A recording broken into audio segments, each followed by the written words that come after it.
أعوذ بالله من الشيطان الرجيم بسم الله الرحمن الرحيم. Assalamualaikum warahmatullahi wabarakatuh. Kaum muslimin yang telah menempuh perjalanan hijrah dari Mekkah menuju Madinah mesti menghadapi beberapa permasalahan sosial. Kedatangan mereka yang tanpa perbekalan yang memadai ke suatu daerah agraris yang sangat berbeda dengan daerah asal yang gersang menjadi faktor pemicunya. Intinya, mereka membutuhkan bantuan dalam memenuhi kebutuhan hidup sehari-hari dan pemukiman. Persaudaraan yang dijalin oleh Rasulullah Shallallahu Alaihi Wasallam antara kaum Muhajirin dan Ansor sudah merupakan salah satu solusi untuk meminimalisir problematika di atas. Kaum Ansor sudah mencurahkan segala kemampuan dalam rangka membantu kaum Muhajirin. Namun, sebagian kaum Muhajirin ini masih membutuhkan tempat tinggal. Ditambah lagi, intensitas gelombang hijrah yang tak kunjung berhenti, terutama sampai menjelang perang Khandaq. Tak diragukan, bila kondisi ini mendorong Nabi Shallallahu Alaihi Wasallam mulai memikirkan tempat berteduh bagi orang-orang fakir yang sudah menetap di Madinah. Momen yang tepat pun datang, manakala perintah pengalihan arah kiblat datang dari arah Masjidil Aqsa ke arah Ka'bah. Kaum muslimin menghadap arah Masjidil Aqsa dalam sholat selama 16 bulan pasca hijrah Rasulullah ke Madinah. Akibatnya, tembok yang sebelumnya berada di depan kini menjadi di belakang masjid. Rasulullah Shallallahu Alaihi Wasallam memerintahkan agar tempat itu diberi atap. Akan tetapi, bagian sisi-sisi pinggirnya masih dibiarkan terbuka tanpa tembok penutup. Itulah tempat yang kemudian dikenal dengan Suffah, yang akan menjadi tempat tinggal bagi kaum Muhajirin. Secara pasti tidak diketahui berapa luas Suffah, tapi yang jelas tempat itu bisa menampung banyak orang. Sampai-sampai Nabi Shallallahu Alaihi Wasallam pernah menjadikan tempat itu sebagai tempat walimah, acara makan-makan yang dihadiri oleh 300 orang. Meski sebagian yang hadir terpaksa duduk di kamar sebagian istri-istri Nabi Shallallahu Alaihi Wasallam yang berdempetan dengan masjid. Yang pertama kali tinggal di Suffah adalah kaum Muhajirin. Oleh karena itu, terkadang Suffah ini melekat dengan mereka hingga juga dikenal dengan sebutan Suffatul Muhajirin. Tempat ini juga menjadi tempat persinggahan para utusan yang hendak menjumpai Rasulullah Shallallahu Alaihi Wasallam untuk menyatakan keislamannya dan kesiapannya menaati Rasulullah Shallallahu Alaihi Wasallam. Abu Hurairah radhiyallahu anhu adalah orang yang dipercaya sebagai penanggung jawab orang-orang yang tinggal di Suffah, baik yang menetap dalam jangka waktu yang lama ataupun yang sekedar singgah saja. Penghuni Suffah ini tidak hanya terdiri dari kaum Muhajirin ataupun para utusan saja. Sebagian sahabat dari kalangan Ansor juga menghuninya.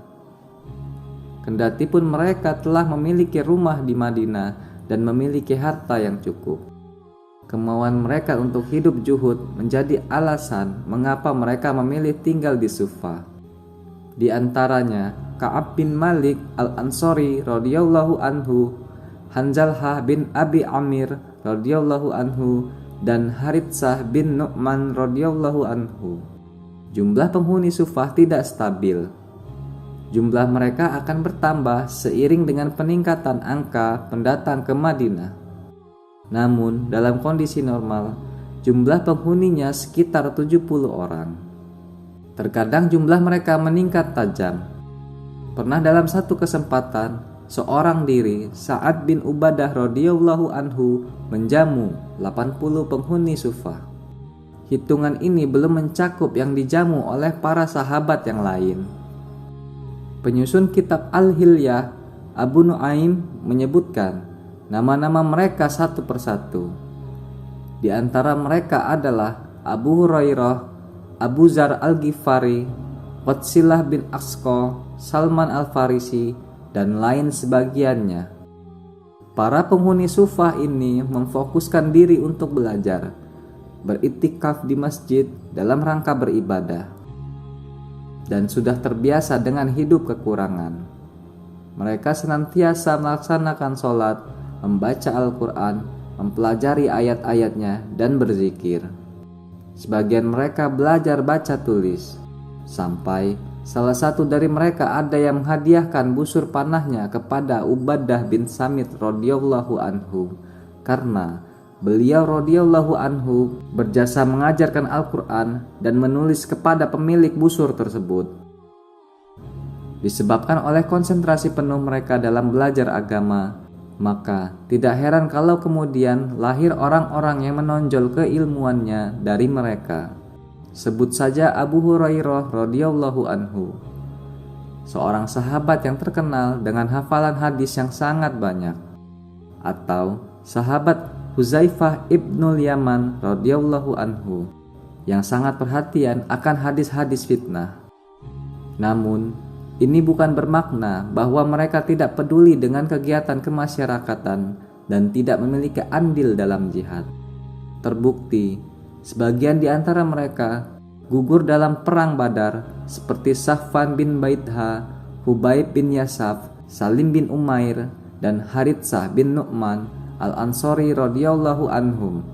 Sebagian juga gugur di medan perang Uhud, yaitu Hanzalhah radhiyallahu anhu, atau di peristiwa Hudaybiyah, perang Khaybar, perang Tabuk, dan perang Yamamah. Begitulah para penghuni Sufah. Mereka sangat perhatian terhadap ilmu dan ibadah.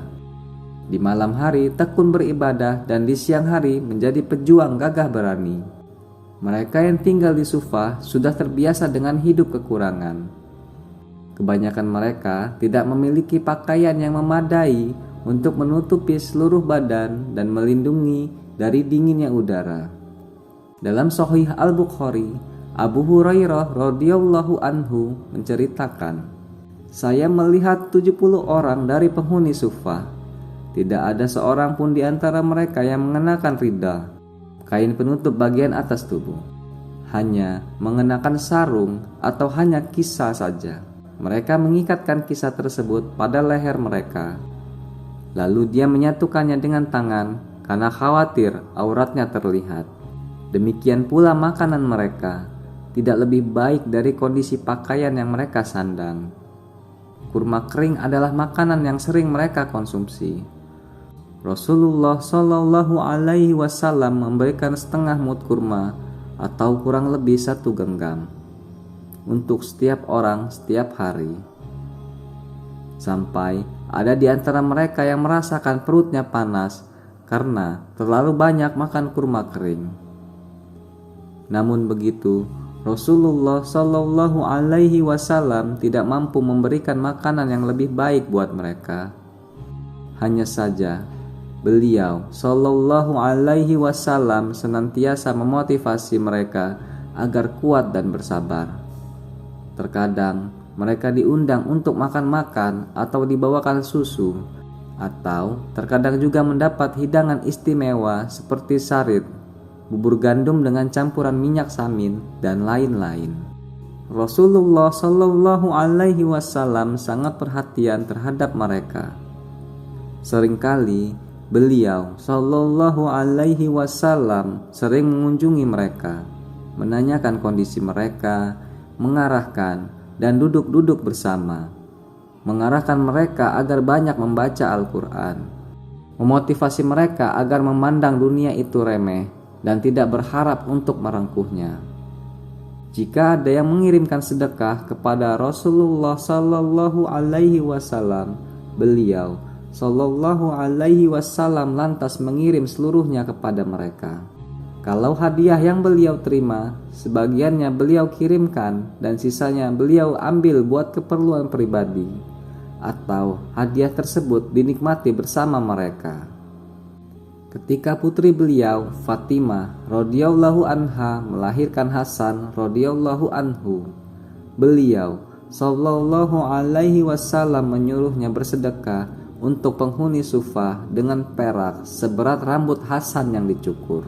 Dalam riwayat Imam Ahmad rahimahullah diceritakan bahwa Rasulullah sallallahu alaihi wasallam lebih mengutamakan penghuni Sufah timbang keluarga beliau sendiri, yaitu Fatimah.